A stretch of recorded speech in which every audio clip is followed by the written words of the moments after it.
একবার ভাবুন তো, এমন এক ভাইরাস যা মানুষকে জম্বিতে পরিণত করে কিন্তু তাদের ব্রেন কেড়ে নেয় না। এই সিনেমার জম্বিরা অন্য সিনেমার জম্বিদের মতো অলস আর ধীরে ধীরে চলে না, বরং তারা মানুষের মতো ভেবেচিন্তে শিকার করে। তাদের মনুষ্যত্ব চলে গেছে, যা তাদের মধ্যে এক পাশবিকতা রেখে গেছে। তাই আপনি যাদের থেকে পালাচ্ছেন তাদের কথা একবার ভাবুন। যদি তারা আপনার চেয়েও বেশি ধূর্ত হয়, তাহলে আপনি কিভাবে বাঁচবেন?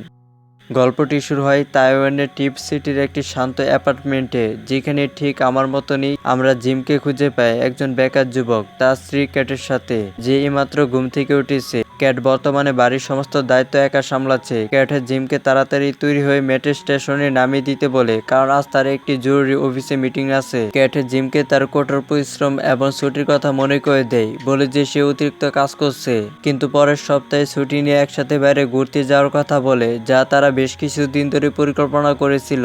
এরপর জিম এমন একটি কথা বলে যা পরিবেশটাকে গম্ভীর করে তোলে। জিম জানায় যে সে একটি জার্মান কোম্পানি থেকে ফটোগ্রাফির কাজের প্রস্তাব পেয়েছে এবং কথা অনুযায়ী আগামী সপ্তাহে ছুটিতে যেতে পারবে না। এতে ক্যাট রেগে যায়। সে বছরে একবার এই ছুটিটা নিশ্চিত করার জন্য অনেক পরিশ্রম করেছে, কিন্তু ক্যাট মুখ গোমরা করে ফ্রেশ হতে চলে যায়। জিম বেশ কিছুদিন ধরে অলস বসে আছে এবং সংসারের দায়িত্ব পালনের জন্য তার একটি চাকরির খুব দরকার। সকালের নাস্তার সময় জিম তার ফোনে ব্যস্ত ছিল। একটি সংবাদের দিকে তার মনোযোগ আকৃষ্ট হয়। ভিডিওটিতে একজন ডাক্তার মানুষকে সতর্ক করার চেষ্টা করছে। ডাক্তার বলে যে তিনি একজন রোগীর মধ্যে এলবিন ভাইরাস নামক একটি অদ্ভুত ফ্লু ভাইরাসের লক্ষণ দেখেছেন, যা অন্তত বিপজ্জনক হতে পারে। তবে সেই সময়ের কারোর কোনো ধারণা ছিল না যে এই অদ্ভুত ভাইরাসটি শীঘ্রই পুরো শহরকে কবরস্থানে পরিণত করবে। এরপর ডাক্তার একটি ভয়ঙ্কর কথা দাবি করেন। সে বলে যে কয়েক বছর আগে, নির্বাচনের ঠিক আগে, এরকম একটি ভাইরাস দেখা গিয়েছিল এবং সে নিশ্চিত যে সরকার ভোট পাওয়ার জন্য ইচ্ছাকৃতভাবে এই গুজব ছড়াচ্ছে। কিন্তু দুর্ভাগ্যবশত জিম তার কথা এক বন্ধু অবিশ্বাস করে না। জিম বিশ্বাস করে যে ডাক্তার নিজে একজন দলীয় এজেন্ট এবং নির্বাচনের আগে বিরোধী সরকারকে বদনাম করার জন্য ভুয়া খবর ছড়াচ্ছে। খবর দেখতে দেখতে জিম তার বারান্দায় বেরিয়ে আসে এবং সকালের দৃশ্য উপভোগ করতে থাকে। এমন সময় সে একজন বৃদ্ধাকে দেখতে পায়, যার কার্যকলাপ অদ্ভুত এবং ভীতিকর। জিম তাকে ডাকে এবং যখন মহিলাটি তার দিকে ফিরে, সে তার রক্তমাখা পোশাক দেখে হতবাক হয়ে যায় এবং তার মুখটা ভয়ঙ্কর দেখাচ্ছিল। ঠিক তখনই ক্যাট তার কাছে আসে এবং তাকে দ্রুত মেট্রো স্টেশনে ছেড়ে চলে যেতে বলে। জিম যখন পিছনে তাকায়, রহস্যময় মহিলাটি অদৃশ্য হয়ে গেছে। ঠিক তখনই জিমের একজন প্রতিবেশী তার ফুল গাছে জল দিতে আসে, যার ঠান্ডা লেগেছে। জিম তাকে ডাক্তারের কাছে যাওয়ার পরামর্শ দেয়, কিন্তু সে সরাসরি প্রত্যাখ্যান করে দেয়। সে বলে যে ফ্লু একটি সাধারণত অসুস্থতা এবং আজকাল ভুয়া খবর ছড়ানো হচ্ছে যে লক্ষণগুলো মারাত্মক হতে পারে। জিম তার দিকে তাকিয়ে আসে এবং বলে, তোমার স্বাস্থ্যের উপর তোমার সম্পূর্ণ আস্থা আছে। এরপর জিম ক্যাটকে অফিসে নামিয়ে দেওয়ার জন্য তার স্কুটার নিয়ে স্টেশনের দিকে রওনা দেয়, যার পথে তারা পুলিশের গাড়ি এবং একটি বিশাল ভিড় দেখতে পায়, যেখানে পুলিশ প্রকাশ্যে অন্যদের উপর হামলাকারী এক ব্যক্তিকে নিয়ন্ত্রণ করার চেষ্টা করছে। এই দৃশ্য থেকে জিম এবং ক্যাট হতবাক হয়ে যায়। তারা বুঝতে পারে না যে কেউ কিভাবে এতটা হিংস্র হতে পারে। ক্যাটকে স্টেশন নামিয়ে দেওয়ার পর জিম তাকে শান্ত করার চেষ্টা করে এবং বলে, আমি দুঃখিত ক্যাট, তোমাকে এত কঠোর পরিশ্রম করতে দেখাটা আমি সহ্য করতে পারছি না। তাই প্রথমত আমি একটি কাজ খুঁজতেছি, এরপর তুমি যেখানে বলবে আমি সেখানে যাব। ক্যাট এতে হাসে এবং বিদায় জানে এবং চলে যায়, কিন্তু তারা দুজনে জানে না যে তাদের সেই মুহূর্তটি সেখানেই শেষ হতে চলেছে। জিম বাড়ির দিকে ফেরার জন্য ঘুরতে দেখে যে পুলিশ উধাও হয়ে গেছে। তারা এমনকি তাদের গাড়িগুলো অরক্ষিত অবস্থায় রেখে গিয়েছিল। জিমের মনে হয় পুলিশ হয়তোবা সেই লোকটার পিছনে গেছে যে লোকজনকে আক্রমণ করছে। এরপর সে তার প্রিয় নাস্তা খাওয়ার জন্য একটি রেস্টুরেন্টে যায়। অপেক্ষা করার সময় সে খবরের কাগজে বাড়ির দাম দেখতে শুরু করে এবং স্বপ্ন দেখে যে একদিন সে নিজের একটি বাড়ি কিনবে, যেখানে সে আর ক্যাট থাকবে। হঠাৎ সেই বৃদ্ধা মহিলাটি এখানে চলে আসে, যাকে জিম সেদিন সকালে ছাদে দেখছিল। সে আসলে এলভিন ভাইরাসের প্রথম শিকার ছিল এবং এখন একটি জম্বিতে পরিণত হয়েছে। রেস্টুরেন্টে নাস্তা খাচ্ছিল এমন একটি ছেলে তার কাছে গিয়ে জিজ্ঞাসা করে, আপনার কি শরীর খারাপ লাগছে? তারপর বৃদ্ধা মহিলাটি তার ভয়ঙ্কর চেহারা প্রকাশ করে। ছেলেটির মুখে থুতু দেয় এবং যে কর্মীটি নাস্তা তৈরি করছিল তার উপর ফুটন্ত তেল ঢেলে নিজের নখ দিয়ে তার চামড়া তুলতে শুরু করে। জিম কাছে দাঁড়িয়ে তাকে থামানোর চেষ্টা করে, কিন্তু তার পরবর্তী শিকার ছিল সে নিজে এবং সেই ছেলেটি যার উপর সে থুতু দিয়েছিল এবং সেও সংক্রমিত হয়েছে। সে তার বন্ধুকে খুব খারাপভাবে হত্যা করে এবং জিমকে সংক্রমিত করার আগে একটি নিয়ন্ত্রণহীন গাড়ি তাকে পিষে ফেলে। কিন্তু ড্রাইভারকে দেখে জিম আতঙ্কিত হয়ে পড়ে। তার মুখটা একটা দানবের মতো ভয়ঙ্কর হয়ে গিয়েছিল। তারপর সংক্রমিত ছেলেটি জিমকে মারতে আসে। বৃদ্ধা মহিলাটির দ্বারা সংক্রমিত অন্য লোকেরাও তাকে তাড়া করে। জিম কোনো রকম ভাবে পালাতে সক্ষম এবং দূরে তার অ্যাপার্টমেন্টে গিয়ে ভিতরে থেকে গেটটা বন্ধ করে দেয়। তার বুক ধড়ফড় করতে থাকে। সে বোঝার চেষ্টা করে যে সবার সাথে কি হয়েছে। ঠিক তখনই সে জরুরি সাইরেনের শব্দ শুনতে পায় এবং তাদেরকে বলা হয় যেন কেউ বাড়ি থেকে যেন বের না হয়, কারণ জম্বি ভাইরাস দ্রুত শহর জুড়ে ছড়িয়ে পড়েছে, যা জম্বিদের অন্তত বিপজ্জনক করে তুলেছে। কিন্তু হঠাৎ মাইক্রোফোন থেকে সংক্রমিত মানুষদের হাসির শব্দ ভেসে ওঠে।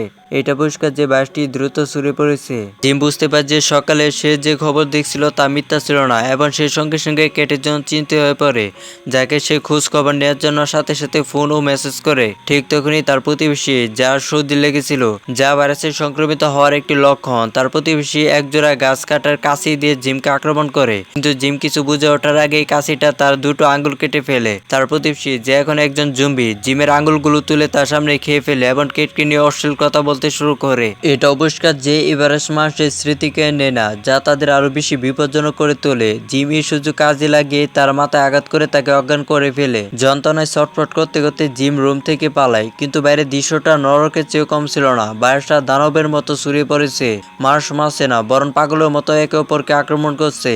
তারা চিৎকার করছে আর হাসতেছে, এই হত্যাকাণ্ড উপভোগ করছে। এই দৃশ্য থেকে জিম নিজের জীবন বাঁচাতে তার স্কটের দিকে দৌড়ায়, কিন্তু স্কটের শব্দ শুনে ডজন ডজন জম্বি জিমকে দেখতে পায়। এখন জিম একা, আর একদল ক্ষুধার্ত জম্বি তার পিছু নিয়েছে।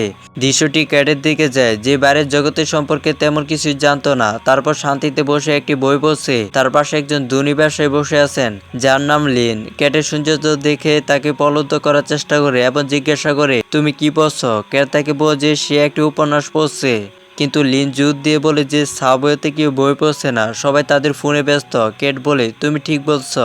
কিন্তু ধীরে ধীরে তার কার্যকলাপ ক্যাটকে বিরক্ত করতে শুরু করে। প্রথমে ক্যাট তার এই আচরণ উপেক্ষা করে, কিন্তু যখন লিন তাকে স্পর্শ করতে শুরু করে তখন সে ধৈর্য হারায় এবং তাকে চুপ করে বসে থাকতে বলে, না হলে সে তার বিরুদ্ধে হয়রানির মামলা করবে। লিন বিরক্ত হয়ে বলে যে সে শুধু তার প্রশংসা করছিল।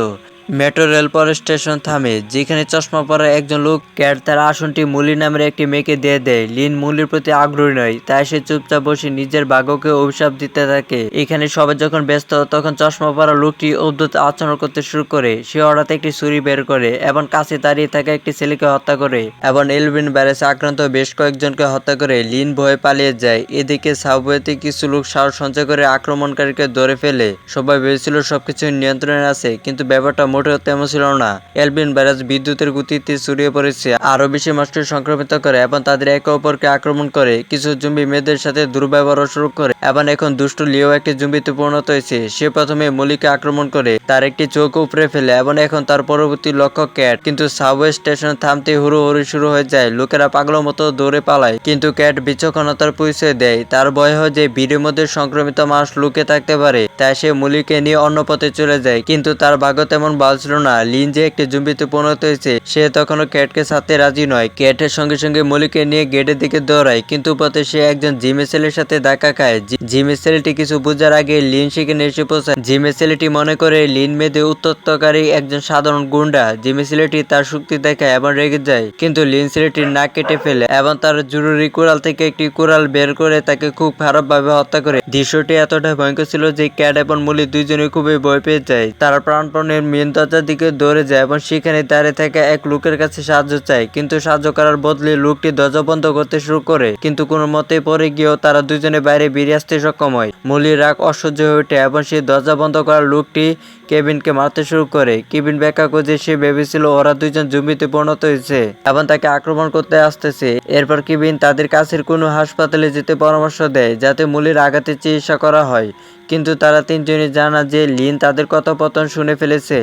এদিকে সরার অবস্থা দেখে জিম হতবাক হয়ে যায়। সে চারদিকে লাশ দেখে পাথর হয়ে যায়। তারপর একটি জম্বি, যে মেয়েদের উপরে একটি জঘন্য কাজ করছিল, তাকে দেখতে পায়। জিম নিজেকে বাঁচাতে পাহাড়ের দিকে দৌড়ায়, কিন্তু সামনের পথ বন্ধ। জিম অন্য একটি পথ ধরে, কিন্তু একটু এগিয়ে যাওয়ার পর সে তার আঙ্গুলে ব্যথা অনুভব করে থেমে যায় এবং রক্তপাত বন্ধ করার জন্য তার ক্ষতস্থানে টেপ লাগিয়ে দেয়। সে কাছাকাছি একটি বড় ছুরি খুঁজে পায়, যা সে অস্ত্র হিসেবে ব্যবহার করে। এটা হচ্ছে একটা লামদাও। তারপর সে কিছু অদ্ভুত শব্দ শুনতে পায়। কাছে গিয়ে তাকাতে জিমের গা শিউরে ওঠে। কিছু জম্বি শিশু এক ব্যক্তিকে নির্মমভাবে নির্যাতন করছে।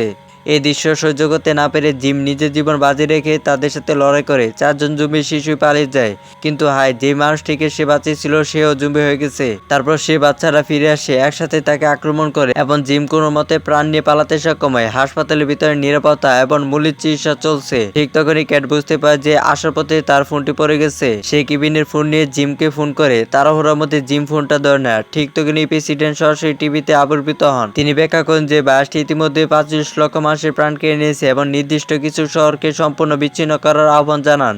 কিন্তু তারপর পর্দায় এমন কিছু ঘটে যা পুরো বিশ্বকে কাঁপিয়ে দেয়। জেনারেল, যে কিছুক্ষণ আগে সংক্রমিত হয়েছিল, হঠাৎ তার আসল রূপে পুনরায় এখানে ফিরে আসে এবং সরাসরি প্রেসিডেন্টের মুখে একটি গ্রেনেড ছুড়ে মারে। সরাসরি টিভিতে একটি বিস্ফোরণ ঘটে যা সিগন্যালটি বিচ্ছিন্ন করে দেয়। এই ভয়াবহ দৃশ্য থেকে হাসপাতালের ভিতরে ভয় উন্মাদনায় পরিণত হয়। মানুষ সামান্য বিষয়ে একে অপরের সাথে লড়াই করতে এবং হত্যা করতে প্রস্তুত। মানবতা সম্পূর্ণরূপে বিলুপ্ত হয়ে গেছে এবং এই বিশৃঙ্খলার মধ্যে লিন জুম্বিদের এক বিশাল বাহিনী নিয়ে হাসপাতালে গেটে এসে পৌঁছায়। গেটের সৌন্দর্য তখনও মুগ্ধ এবং তাকে হেনস্থা করার উদ্দেশ্যে থাকা লিন মলিকে তাকে খুঁজতে দেখে। মলি তার আঘাতের কারণে অসহায় এবং নড়াচড়া করতে পারে না। এদিকে কেবিন একজন ত্রাণকর্তার মতো লড়াই করার পরিবর্তে একটি টেবিলের নিচে ভয়ে গুটি সুটি বসে আছে। দেখা সাহসও সে জোগাড় করতে পারে না। এদিকে পারে নিস্তব্ধতায় জিম তার ফোন চেক করে এবং বেশ কয়েকটি মিস কলও দেখতে পায়। সে সাথে সাথে কল ব্যাক করে এবং কেটির কণ্ঠস্বর শুনে সে কিছুটা স্বস্তি পায়। ক্যাট তাকে জানায় যে সে হাসপাতালে জম্বিদের দ্বারা পরিবেষ্টিত হয়ে আটকা পড়ে আছে। জিম তাকে উৎসাহিত করে এবং তাকে উদ্ধার করতে আসার ওয়াদা দেয়।